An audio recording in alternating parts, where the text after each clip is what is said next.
Well, hi there, everyone. I'm Jack Church, and this is my podcast, The Jack Church Show.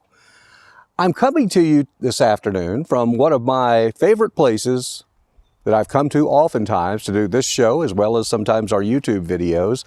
It's the historic Jacksonville, Oregon Cemetery. Now, you might say, why the cemetery today? Well, on this cool fall day, I wanted to come outside to do the program and found out quickly I couldn't do it in most places around our community because of the doggone leaf blowers going constantly. Oh, some people like the hum of the leaf blowers. It's a sign that fall is here. But for the purposes of recording a podcast, not exactly the best environment. And it's usually pretty quiet here in the cemetery. I might also mention that I don't think of a cemetery really as a sad place. I think of it more as a gateway to heaven. This was just a midway point for our loved ones before they ascended to what we're told is the greatest thing we'll ever imagine, that being heaven. But today, what I want to talk to you about is we're not going crazy. I thought I was. Let me tell you what I'm talking about. About 2 or 3 weeks ago, I guess it was, I woke up one morning, got ready, took my shower, grabbed my grocery list, got ready to go grocery shopping before I go to work, got in the car, started to back out of the driveway, looked down at my phone, and was shocked to see it was Sunday. It was not Monday. I thought it was Monday. I was convinced it was Monday. And for about half a day, I was very disoriented and upset about this. I had never had this happen to me. And I talked to a few friends about it and quickly discovered that this is something that's happening a little more often these days. Roll forward 3 or 4 weeks, and on this day, I got up and I started thinking, is it Friday or is it Saturday? What day is it? Well, I remember last night looking at the college football schedule and determining which games I really wanted to see this weekend. Thinking about that, looking at the various broadcast lineups, things like that. So I was thinking, yeah, it's Saturday. I was looking at all the broadcast schedules, right? So I quickly ran to my computer to look at what day it is. And it was Friday. Well, this time it didn't throw me for as much of a loop because I thought, oh yeah, I was thinking about college football last night and I'm just ready to get to it and see some great games, I hope. Well, then I thought, wow, what is the deal? Are other people experiencing this? As I started to ask around a little bit over social media, I found out this is a common thing these days. People get thoroughly disoriented and confused about what day it is. And it's all related to the pandemic, which of course started back in February. Here we are now, November. We're still in the middle of it. And some things I had not thought about was how disorienting this entire year has been on so many. And I did a little more research and found out that psychologists have done a lot of studies on this, even early on in the pandemic. And many of them predicted, loss of some of our mental functions. I mean, not meaning that we're going crazy and things like that, but just loss of being able to know, like I said, what day it is sometimes, because they all tend to blend together. It talked about too, changes even in your workplace if you're still going to work. Changes in places you go to shop. And I thought about that and I went, wow, that really hits all the marks with me. For example, I still work in local television.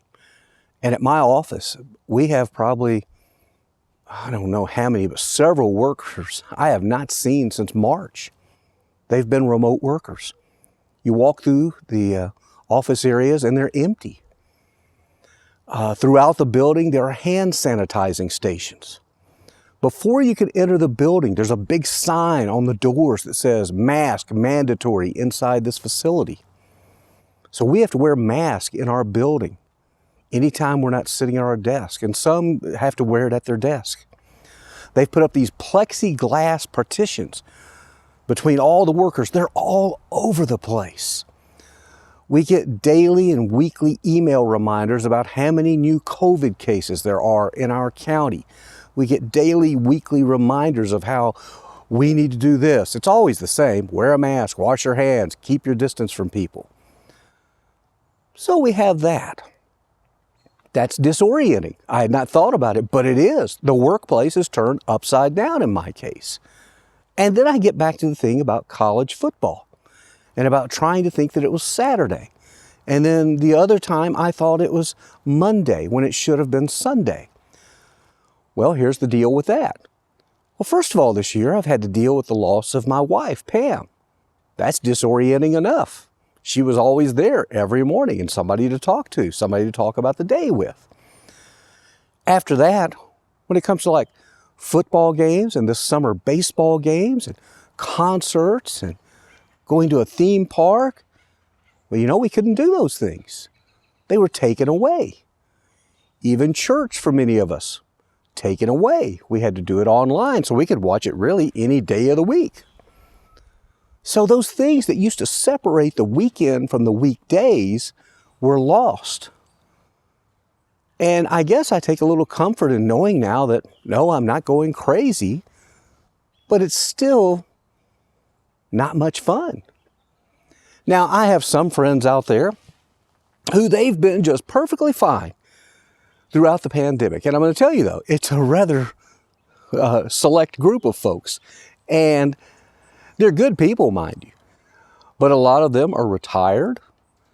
A lot of them have very healthy retirements. Several of them live in like oceanfront homes. A few live in beautiful lakefront homes. They're in these beautiful locations. And they say life hasn't really changed for us much. We don't get what the big deal is. And I understand that. And that's good. But if you talk about people like us who are still out there working for a living and making our way through life, it's a little bit disorienting. I think we can all agree with that. So probably maybe you've tuned in and you've thought, well, what do we do? What's the magic answer? Well, I've told you once and I'll tell you again, if I had the magic answer, I'd be a bestseller on the New York Times list.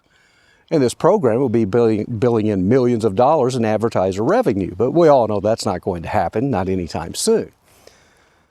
However, what we can do is try and still get outside. I mean, this is what the experts tell us. Get outside, get your exercise, eat healthy, get a good night's sleep. Oh yeah, easier said than done, isn't it? It certainly is. But in these times, do we really have a choice? And therein lies the other issue. A lot of our choices have been taken away, and that's disorienting as well. Even going to a restaurant for dinner, if you're in a part of the country where restaurants are open, and like here, you still have to wear a mask before you go in, you'll be seated at a table and you'll be separated from other diners. Your server will be wearing a mask. Again, these things are disorienting. But you don't need me to tell you all these things, do you? So, what we have to do is just, I don't know. I know you tuned in thinking, he's going to tell us what we need to do to get through this. Well, I think what I will tell you is we're probably stronger than we think we are. And I know in my case, after losing my beautiful wife, Pam, I have found out I am incredibly stronger than I ever imagined. I'm still making it. I'm still moving forward. And here's the good news. If you forget what day it is, if you get disoriented, I'm pretty sure you're not going crazy. You're not getting dementia. You're not getting Alzheimer's. That's the good news. The other good news is, I don't think the pandemic can last forever. I really don't. We certainly hope and pray it doesn't. So that's about it for today. I hope you enjoyed the program. Maybe at the very least, you've joined us in thinking, oh good, I'm gonna be okay. And you are going to be okay. If you have any questions or comments or maybe some material you'd like for us to cover on the program, be sure and drop me an email. The email address is pretty easy, thejackchurchshow@yahoo.com. That's the Jack Church Show at yahoo.com. Also, on many of the apps, as you download our podcast, there's an opportunity to support our program. We appreciate anything you can spare on a monthly basis. So until next time, as we always say, make it a great day. And you know what? We're going to make it a better tomorrow. Bye now.